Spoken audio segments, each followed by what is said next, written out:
fazer o quê? Ele queria distorcer a sua fé, ele queria enganar a sua fé. Ele queria corromper a sua fé. É isso que o falso profeta queria fazer, corromper a fé. O falso profeta moderno, ele está pouco se lixando para a sua fé. Ele não quer corromper a sua fé. Para ele é bom que você tenha fé. O que ele está interessado é no seu dinheiro. Ele tem interesse monetário. Ele quer recompensa monetária. Ele não é uma recompensa ideológica, teológica, espiritual. Ele quer recompensa monetária. Então, o fim da mensagem do falso profeta é dinheiro. A mensagem do falso profeta termina em dinheiro. Sempre vai acabar em dinheiro. Ele vai pregar uma mensagem para, no final, pedir dinheiro. Ele vai entregar uma profecia para, no final, pedir dinheiro. Mas esse dinheiro, de maneira que não tem a ver com o propósito da igreja. A igreja trabalha com dinheiro. O dinheiro faz parte do culto, para quem não sabe. Você, por exemplo, que não leva oferta para o culto, é você que não contribui no culto, você está prestando um culto deficiente. Seu culto não é completo. A oferta faz parte do culto. Desde que existe culto, existe oferta. Sabia disso? Desde que existe culto, existe oferta. Desde que foi estabelecido o culto, para cultuar, para adorar a Deus, tinha oferta. Então, o culto tem adoração, oferta financeira, porque o culto em si é uma oferta, é um sacrifício de louvor, de adoração, é o culto racional, é essa entrega, e ele tem profecia, adoração, né? Adoração, contribuição e profecia. A profecia aqui é a palavra, não é revelação, não é adivinhar nome, RG, CPF, a sua vida vai mudar, estou vendo um algo aqui, ó, um algo. Eu acho essa expressão tão engraçada, estou vendo um algo, esse tipo de coisa, né? Não querendo tirar sarro, mas é que eu acho engraçada essa expressão. Enfim, o propósito financeiro da igreja qual é? A igreja tem um propósito. Quem sabe qual é o propósito da igreja? A gente está falando de PNL, tá? Qual que é o propósito da igreja? Ó, você é igreja, não é? Qual que é o propósito da igreja? Se não sabe, tá tudo bem. Mas se acha que sabe, responde. O máximo que vai acontecer é você errar. Posso falar, pastor? Fala aí, pastora BC. Para mim, o propósito da igreja, primeiro, é levar o povo à adoração e, segundo, anunciar Cristo. Anunciar o quê? Levando mesmo. Faz parte. Anunciar a palavra. Hã? É mais ou menos isso mesmo. Só a ordem. Tá. É só a ordem que está invertida. O propósito maior, o propósito da igreja. A igreja existe para uma causa. Anunciar a Jesus. Foi para isso que a igreja foi instaurada. Jesus estabeleceu a igreja.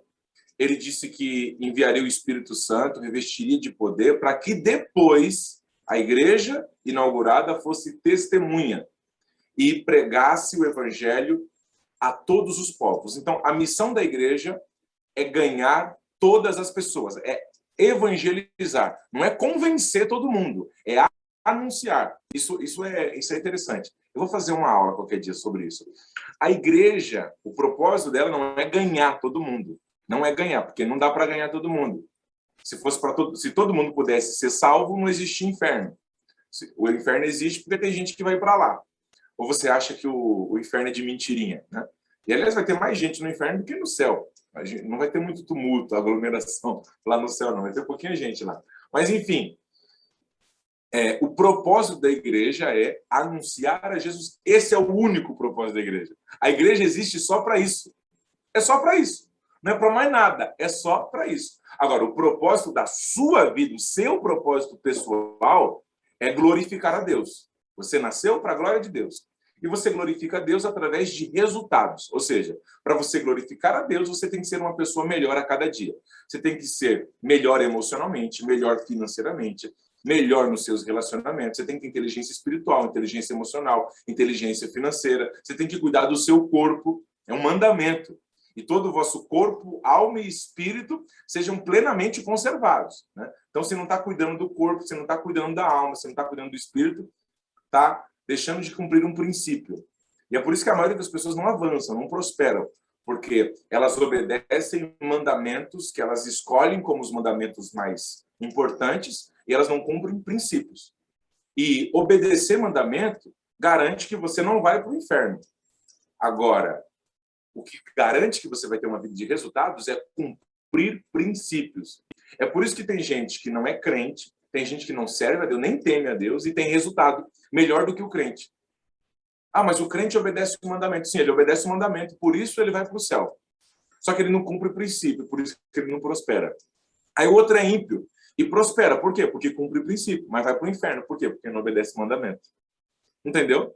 Mandamento para garantir sua salvação. Princípio para garantir a sua vida plena, próspera e abundante. Então, o propósito da igreja é anunciar a Jesus Cristo. Então, quando a igreja trabalha com dinheiro, o dinheiro da igreja ele deve ser convertido para alcançar as pessoas. O dinheiro que a igreja recebe, que ela arrecada, que ela administra com propósito, com voto, com qualquer que seja, ele deve ser todo convertido em alcançar as pessoas, atingir os povos não alcançados. 2021, tem país ainda que não foi alcançado. Tem países na famosa janela 1040, que é uma parte lá do mapa mundi, que tem os países que ainda tem pessoas que nunca ouviram falar de Jesus Cristo. Você consegue acreditar nisso? Tem países nessa janelinha que ouviram falar do Pelé, que ouviram falar do Ronaldo Fenômeno, mas não ouviram falar de Jesus. É surreal isso. É surreal, não tem noção de quem é Jesus, de quem é o Evangelho. Então, o falso profeta, o dinheiro que ele arrecada não é para alcançar povos, não é para evangelizar pessoas, não é para anunciar Jesus, não é para investir em meios de alcançar almas. Não, o dinheiro é para ele. O dinheiro é para ele. É para o seu enriquecimento, é para o seu sustento. É um meio ilícito de enriquecimento e de sobrevivência. Ilícito biblicamente. Ou seja, o falso profeta antigamente, ele era um deturpador da fé. O falso profeta moderno, ele é um estelionatário. O falso profeta moderno, ele é um estelionatário. O objetivo dele não é corromper a sua fé. O objetivo dele é roubar o seu dinheiro. É fazer com que você, é convencer você a dar o seu dinheiro para ele. Então, o falso profeta moderno é um estelionatário espiritual. E não tem falso profeta bem intencionado. Não tem. Não tem. Não existe. Ah, eu conheço aí um profeta, que ele faz esses negócios aí de arrecadação de dinheiro, mas ele está bem intencionado. Se esse dinheiro não é direcionado para a conversão de pessoas, para alcançar vidas através do evangelho, não tem essa de bem intencionado. É um falso profeta. E o falso profeta, o destino dele é o inferno. É por isso que Jesus disse, naquele grande dia, muitos dirão, gente, isso aqui é muito forte. Isso aqui é muito forte. Eu acho que eu vou voltar da aula de teologia, estou me empolgando com isso. Ó, isso é muito forte. Brincadeiras à parte, Jesus disse, naquele grande dia, muitos dirão, em seu nome eu profetizei, operei sinais e maravilhas. Gente, isso aqui é muito forte, dom de maravilha. Sabe o que é dom de maravilha? É o dom mais poderoso que Deus pode dar para alguém. Essas pessoas vão ir para o inferno. Essas pessoas com esses dons vão ir para o inferno. Então, para de ficar se impressionando com um homem, com uma mulher, só porque eles revelam, só porque eles profetizam. Dom não é sinal de aprovação de caráter. Quando Deus dá um dom para alguém, não é sinal que ele está aprovando o caráter. O dom é gratuito. E a Bíblia diz que Deus dá o dom sem arrependimento. Então, Deus deu o dom. Agora, a forma como esse dom será usado, aplicado, direcionado, depende de quem tem o dom. Tem gente que tem dons naturais, tem gente que tem dons espirituais, tem gente que tem um dom natural de cantar, né? Não precisou fazer aula de música, não precisou fazer nada. Não tem gente que é assim e canta afinado, que é uma coisa e tem aquela voz poderosa. E tem gente que faz aula de canto a vida inteira e até hoje não conseguiu chegar no mesmo nível. Mas, enfim. E aí tem gente que usa isso só para glorificar a Deus, né? Tem outros que usam como uma forma de ganhar a vida, transforma isso em uma carreira. Outros transformam em ministério. Então, tem profeta que vai usar o dom para alcançar vidas. Tem profeta que vai usar o dom para alcançar dinheiro. O profeta que usa o dom para alcançar dinheiro, ele é o falso profeta. Ele é um estelionatário espiritual. Ele é um estelionatário da fé. Ele é um desses que naquele dia Jesus vai falar: apartai-vos de mim, vós que praticais iniquidade. Sabe o que é iniquidade? Acho que eu já falei sobre isso aqui. Iniquidade é transformar o mal em algo comum. É quando eu transformo o mal em algo comum. É quando eu peco conscientemente. Ah, mas tá tudo bem, não tem nada demais. Entende? É isso que é iniquidade. Por exemplo, vocês já aprenderam aqui que só de pensar já é pecado. Né? Se eu não matei, mas desejei matar, eu já pequei. Aí tem gente que fala: só de pensar já é errado, então eu vou lá fazer. Então, aí é iniquidade. Entende? Aí é iniquidade. Então, já que pensar já está errado, eu vou fazer logo. Transformei o mal em algo comum, em algo normal, em algo natural. Aí eu evoluí do nível de pecador para iníquo. E aí, iníquo não tem lugar no céu. O pecador vai ser redimido e vai entrar no céu. O iníquo não. Então, o iníquo, ele vive no mal como se fosse algo natural, como se fosse algo comum. Ok? É igual a pessoa que mergulha numa piscina. Né? Quantos litros tem uma piscina, geralmente? Hein? Imagina uma piscina. Vamos pegar a piscina. Aquela piscina do sítio que você foi. Imagina aquela piscina se transformando num balde gigante e sendo despejada sobre você com força. O que vai acontecer com você? O impacto de tudo isso. Você vai morrer. Hã?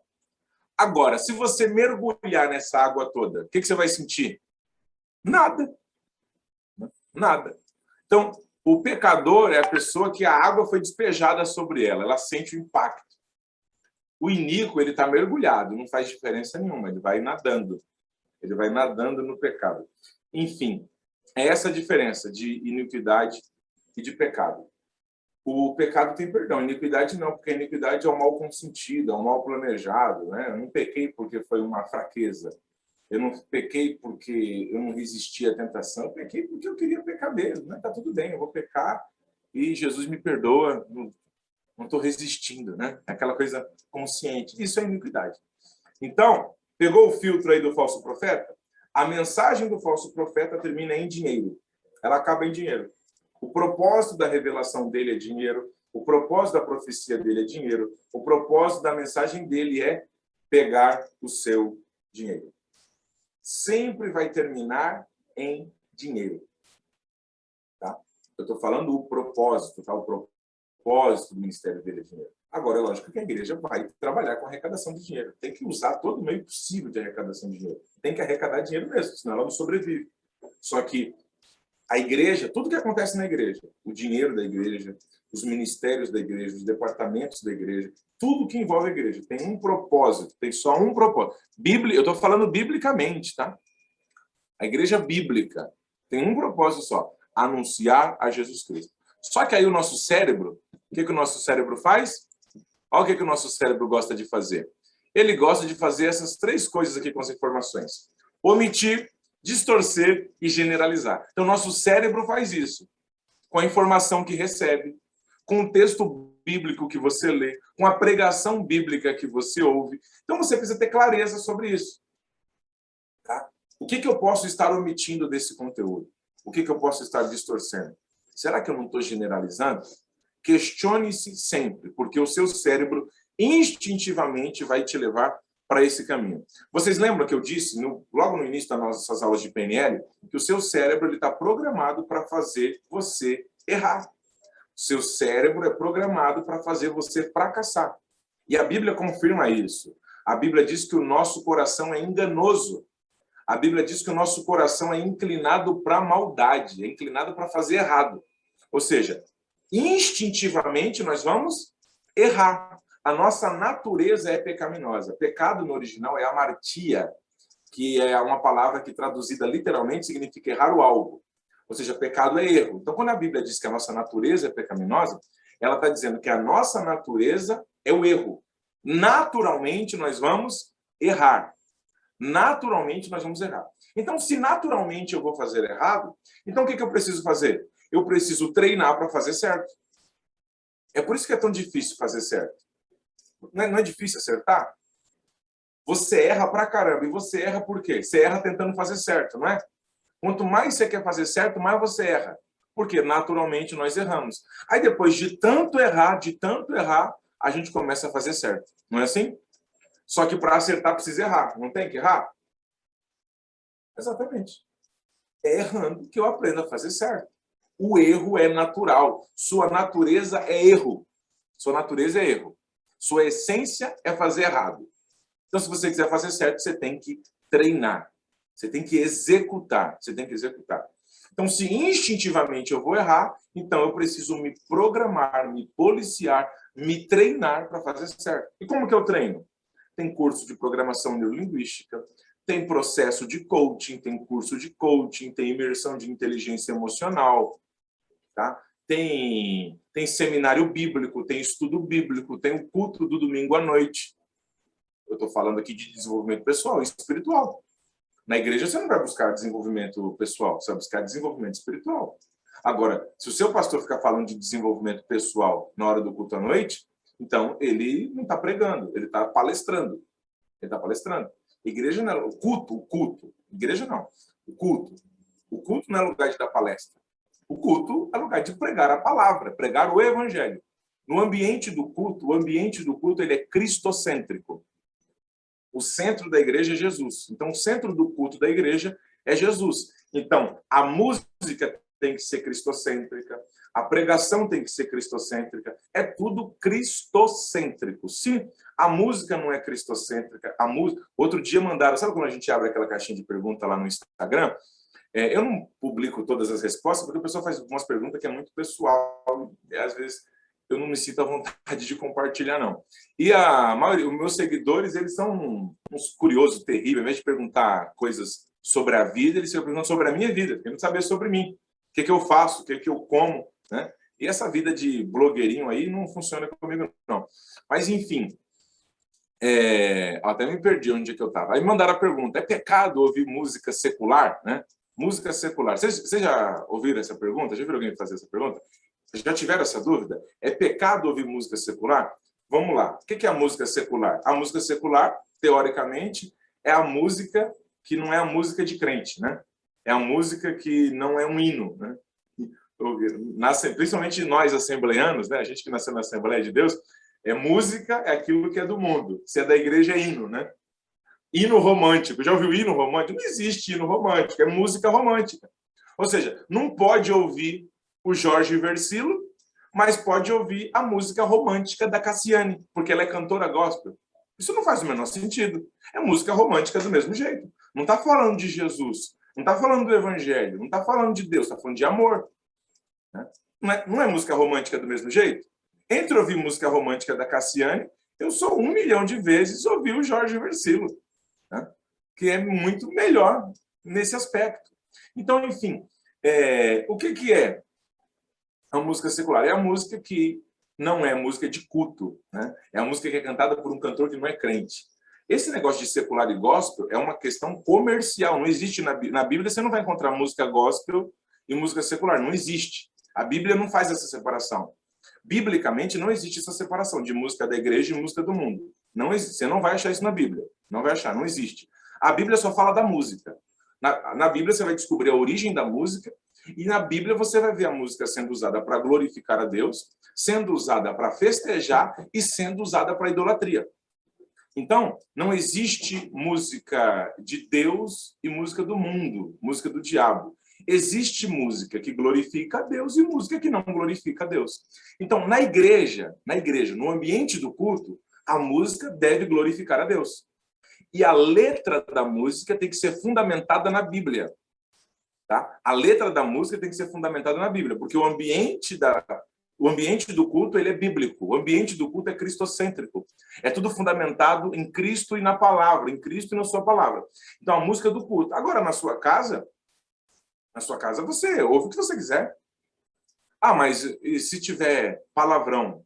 Se tiver música de apelo sexual? Né? Aí, se tiver uma mensagem lá que não converge com os princípios bíblicos, aí você não ouve, simples assim. Por exemplo, tem música gospel que não converge com os princípios bíblicos. Tem música de cantor ímpio que converge com os princípios bíblicos. Qual música que é mais bíblica? Só o Amor, do Renato Russo, baseado em Coríntios capítulo 13, O Sabor de Mel, da Damares. Qual dessas é mais bíblica? Vocês estão me entendendo? Então, o que é errado, o que pode ser errado, é aquilo que é incongruente com os valores bíblicos, ok? Se for incongruente com os valores bíblicos, não importa se é secular, não importa se é gospel. Se é incongruente com os princípios bíblicos, então não é saudável para nós. Agora, no ambiente do culto, não. No ambiente do culto, não interessa. No ambiente do culto, tem que ser bíblico, tem que ser cristocêntrico.